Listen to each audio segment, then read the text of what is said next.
Welcome into another episode of the Clapp Trap. We are back and ready for football season. Patriots just had their first preseason game, and so excited to be back for that.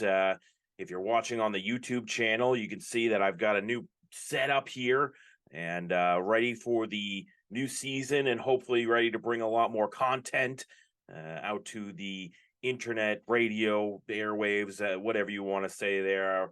I'm doing some more writing now for an app called Pro Sports Fanatics. I'm working with Cape Cod Broadcast Media, and I'm doing the podcast as well. So we're going to try and do a lot more content all around, different kinds of things, and it should be interesting as I navigate my way through these waters going forward. But we are excited. I'm excited for the Patriots season to get underway and to get back to, bringing in more of the sports other than just the Red Sox, because you guys all know how I feel about the Red Sox. It's not great. I've kind of been in a situation personally where, I don't know, I feel like, why am I going to put an effort into this team if the ownership group isn't going to put in any type of effort at all? So we're off of that. We're on to the Patriots. They got, I guess, by the scoreboard standards, beaten up on by the Texans last night. The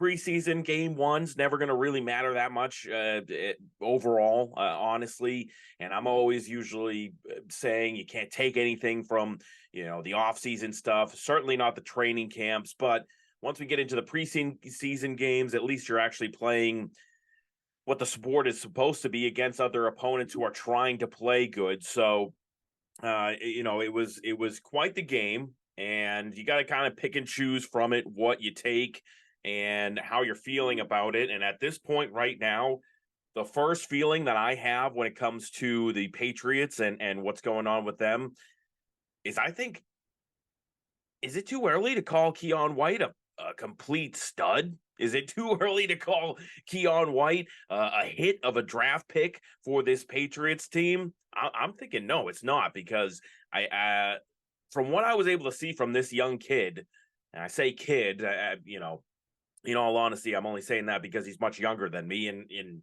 he's a man of a kid, a man child, maybe. The man's 6'5", 290 pounds, and stands out like he's just another one of the 10-year NFL vets. You heard Scott Zolak talking about it on the broadcast, going after how he already looks like he belongs, basically. Not only his body type, but just what he's able to do on the field. I mean, the speed that he has, the ability that he has to get into the backfield. And again, you have to take all of this with a grain of salt. I get it. It was the Houston Texans. They don't have much of a better offensive line than the Patriots do right now, which we can get into that. The Patriots offensive line was terrible, but Keion White was disruptive. He was getting in the backfield, like I said. He helped cause that fumble on what was a toss play that shouldn't have looked like that. Obviously, the running back drops the ball, and then up comes White and just, hits him right in the chest, and the ball squirts loose. But he was in there. I believe he only had 2 tackles overall. When I'm looking back at the stats right now, actually, it looks like he did only have 2 tackles, 1 assisted.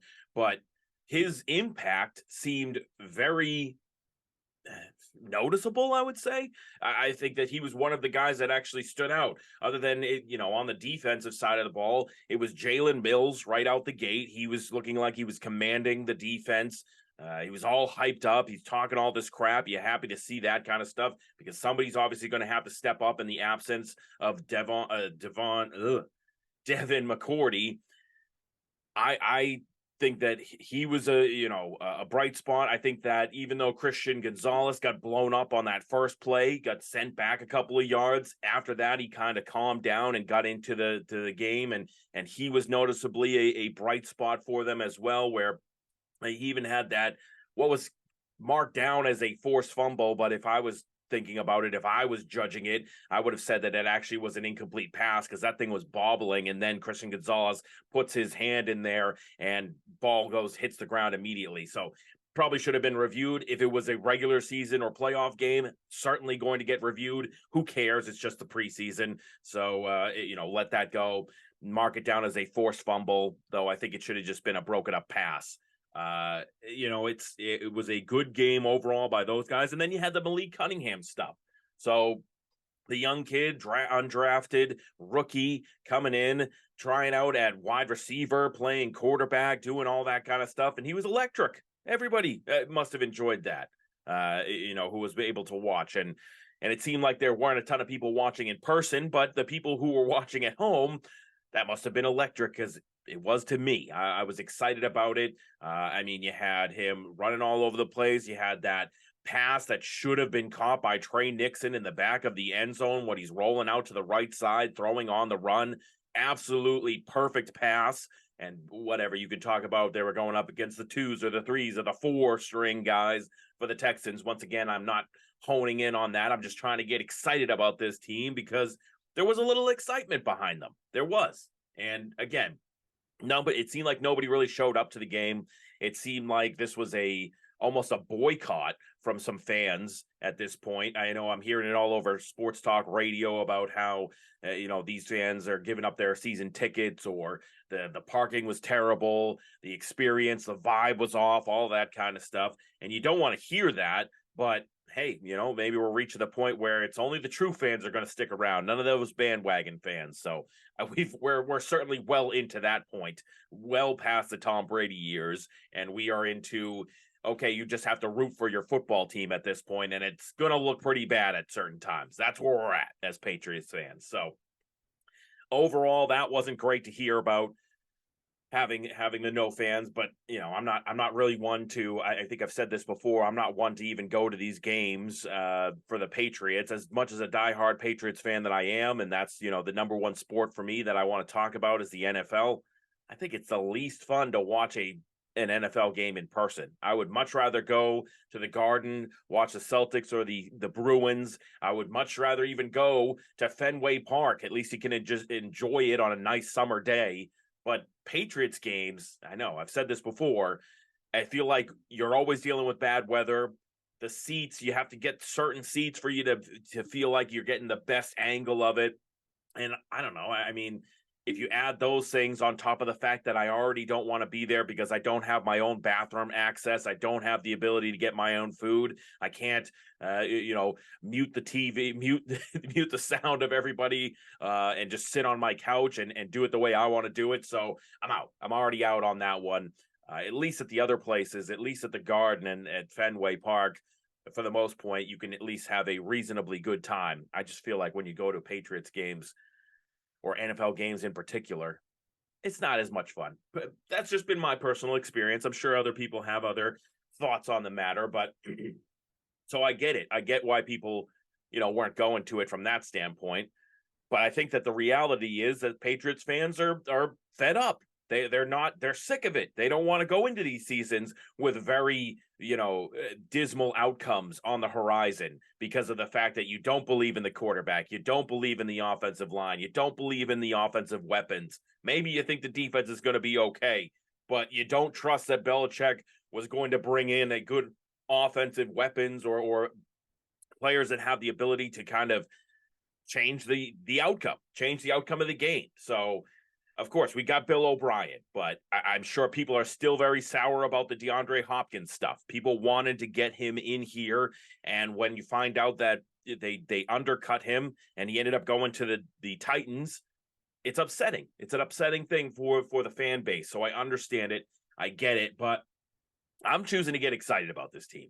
I'm choosing to see the positives. I'm choosing to get, crazy at this point, not logical, not thinking soundly. I'm just going for it. I think Keion White is going to be insane. The kid looks like a monster already. Like I said, he looks like, as I said, Scott Zolak, was talking about it. He looks like he's a 10-year veteran already out there standing on the field. Looks like he belongs, able to get into the backfield. I don't care that it was the first preseason game of the year. He was giving CJ Stroud problems, which that kid might have problems already anyways, because you're the quarterback for the Texans, and we don't know how good that's going to be. But I was pleased overall with certain players. There was other players that I wasn't very happy with. I mean, it looked like Jack Jones was getting beat left and right all over the place, and he's got to get into, form. I get that. But, you have Christian Gonzalez, who just came in to kind of take over that spot as the number one cornerback. Jack Jones coming off of the allegations or of the crimes that he committed in the offseason with the guns and everything. You got to kind of come out and hit the ground running, but he looked like he wasn't ready for it. And so I wasn't happy about that. But otherwise, I thought that the defense looked good. I thought that it doesn't really matter that they're playing against, crappy competition. From a specific player standpoint, I really like what Jalen Mills was doing. I really liked what Keon White was doing. I was happily or pleasantly surprised by Christian Gonzalez after that first initial pass near him. He gets shoved back pretty far. And then he kind of, like I said, he kind of got his head on his shoulders and was able to hang and able to do things. So I was happy about that. On the other side of the ball, when it came to Bailey Zappi, he had that one great throw to Tyquan Thornton, which I don't think it was. People are saying it was a great throw and trying to give Bailey Zappi a ton of credit. I think it was a little bit high. I know you got to put it to where only your guy can go and get it, and that's what happened, and that's what Tyquan Thornton did. But I think it was a better catch than a better throw, or better catch than throw is how I should say it. But Bailey Zappi, wasn't really. They weren't really trying to test him and send him out there to do a bunch of stuff. There was a lot of dump downs per usual, a lot of take what the defense is giving you, running the game, running the ball, all those kind of things. And I think from that standpoint, Bill O'Brien was just trying to get out there, maybe get some audibles run, some checks at the line, see how people were reacting to things. I don't think that it was a full game plan. Obviously, you're not going to get a full game plan in preseason matchups. That's just not how things work. But I was, happy to see that they were able to get out there and at least look like a competent offense, at least able to look like they knew what they were doing. They knew what they wanted to do, right? Because last year, that was the major problem. It didn't even look like they knew what was going on. They could have the perfect play, but if they can't get it out to the quarterback to tell the rest of the players what's going on in the right amount of time, it's not going to matter anyways, because you're going to run out of time on the play clock, and then you got a penalty or something like that. So that's what kept happening last year. It looked like at least this year they're going to be competent when it comes to that kind of stuff. So that's huge in my opinion. But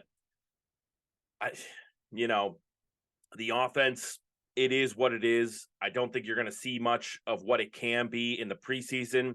I will say I was not happy with the running game. Harris was not doing what he needed to be able to do there. So I do wonder if maybe this is going to force Bill Belichick and the Patriots to go out there and sign one of these running backs that we've been bringing in, either the, Ezekiel Elliott or Dalvin Cook or Fournette or whoever's available at this point. Bring in one of those guys. Do we need another option to kind of spell Ramondre Stevenson? I think that could be the case. So, excuse me. We're getting to the point where maybe that's what's going to be shown the most from the preseason. Get another game in there. We're playing at the Packers next. You try and run the ball once again without Ramondre Stevenson, and you get absolutely nothing from that group. Maybe it's time to go out there and look again at Ezekiel Elliott, which I think would probably be the most realistic option from who's available. I don't think Dalvin Cook is going to come here. I think he still wants to get too much money. I'm wondering if he's just going to sit out the season or the majority of the year as much as he possibly can, and then choose a team to go to at some point. We'll find out about that, but I don't know. It's the offense. I think the biggest standout thing from the twos, running with the twos there, was there's no backup running back for Ramondre Stevenson. So that might be something we got to work on. But man, I don't know what's going on with my throat right now. Sorry about all the clearing of the throat. But Malik Cunningham is fun. I we're going to switch it up real quick. But Malik Cunningham is a fun player to watch. And if it's only in preseason, and he's just the guy this year, because it seems like, at least every other year, there's somebody who stands out in the preseason that you're like, okay, he's not really going to do much in the regular season. You get a random running back, wide receiver. Now it's a quarterback. wide receiver hybrid that's going to give you that flashiness. That's going to give you a little bit of something to get excited about, at least in the preseason. And that's going to be Malik Cunningham this year. He's going to be the guy that makes you want to go out there and watch the preseason games because he's going to be electric. He's going to do something crazy. You had him lining up at wide receiver to start things off. Didn't really, pan out to anything big happening, but then he got behind center and was the quarterback. And as I said before, he made that great pass to the end zone that Trey Nixon missed, dropped, horrible. Could have been a huge highlight play for Malik Cunningham. Great throw on the run. And Trey Nixon, man, you're not going to get much. You're not going to be able to sniff much of the practice squad at that point if you're just going to keep dropping easy ones like that. You got to go out and make those catches, or we're not going to see you for the rest of the preseason. But he also had Malik Cunningham, one of the most vicious looking face masks happened to him. I mean, talk about turning the helmet all the way back around on that guy. That had to hurt a little bit, but he bounced right back up, acted almost like nothing had happened, and keeps going. Then you had the 9-yard touchdown run later on where he juked somebody completely out of their shoes. I'm not even going to go look up who it was. I don't want to, pile on when they're down, but man, I think it was a linebacker in the hole that Malik just kind of completely gave him a little juke and went the opposite way. That guy was left in the dust, and then he was able to also kind of work through a little bit of contact to get that touchdown. Love to see it. Happy about it. Interested to see what Bill O'Brien's going to do with him. Is he going to be some type of gadget type player, line him up at wide receiver, do the wide receiver pass? Is he going to be in kind of like an H-back role, sit back there with Mac Jones, and let's diagnose the plays and see what we can do? What can Bill O'Brien do with a player like that? I'm hoping that he can be at least somewhat useful in the regular season. I think he's going to be fun, like I said, to have him in the preseason. It's going to make it more entertaining overall. But if you can get him to work out in some capacity during the regular season, that would be so much fun. That would just be so much fun to be able to see. I would be very happy about it. I'm sure a lot of other Patriots fans would be too. So it was quite the night to start off the season.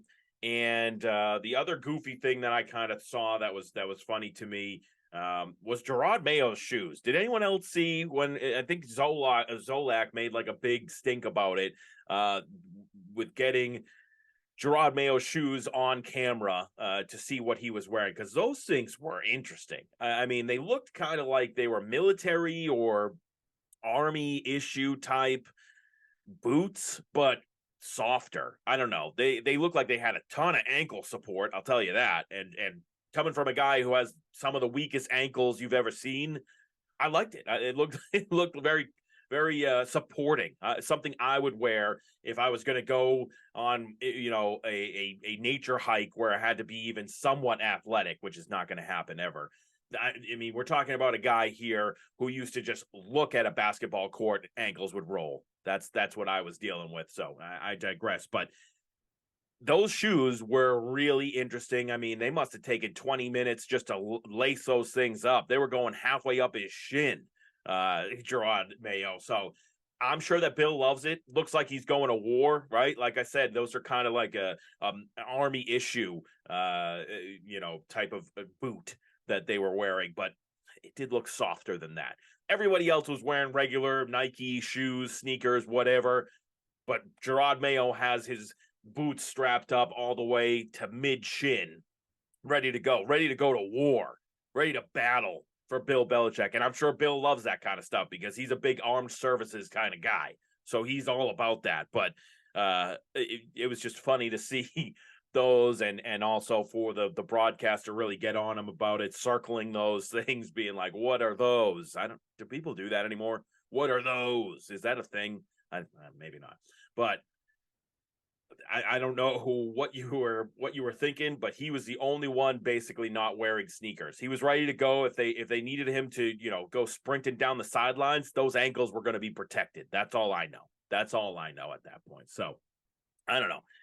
It was, I think, as bad as the attendance was, as bad as the overall score looked, as bad as we couldn't even score more than 3 points The only reason why you got your field goal was because of a completely terrible throw by CJ Stroud at the beginning of the game that Jalen Mills picked off and tried to run all over the field with. That was the only reason you were in scoring position to be able to do something there. You had the Tyquan Thornton throw that was about like a 27-yarder or something like that. You started to kind of move the ball, but then completely fell apart. You're getting blown up at the line because the offensive line is absolutely terrible right now. And I know you didn't have your starters, but it's tough to see when you don't have any depth at that offensive line. That's going to be a problem. But you obviously didn't have any of the starting guys. Cole Strange, Trent Brown, David Andrews. None of these guys are in there. Wenu, none of these guys are actually playing. So obviously it's going to be a little bit tricky. But that's going to be, I think, I've come around to the offense overall. I've come around to thinking that Mac Jones is going to be able to handle himself, and having Bill O'Brien is going to be better than last year, which is an extremely low bar, by the way. Better than last year is an extremely low bar that you have to get over. But I think we can get back to a comparable offense, a competent offense, which is what we need on this team. Because if they can get a top 5 defensive type of performance out of this team like they did last year, opportunistic on turnovers, able to stop, even the higher tier offenses, hopefully at some point, though they didn't do the greatest against good quarterbacks last year. I know that they kind of beat up on the bad ones, but it's going to be interesting to see how this defense handles the Eagles in week 1, a high tier offense right out the gate. Are they going to be able to hang with them? Because we know that the offense takes a little bit more time than the defense to get going. So if you can get a competent offense, if you can get a top 5 defense, and you're not going to be absolutely atrocious on special teams, which I'm hoping is the case. You saw a bunch of different guys out there trying to get, returning kicks. We had Keyshawn Butte or Douglas were out there trying to return kicks or be in the special team side of things. So hopefully you'll have, once again, that's not going to be shooting you in the foot when you have the special teams guys giving up horrible plays, touchdowns, any of that kind of stuff. That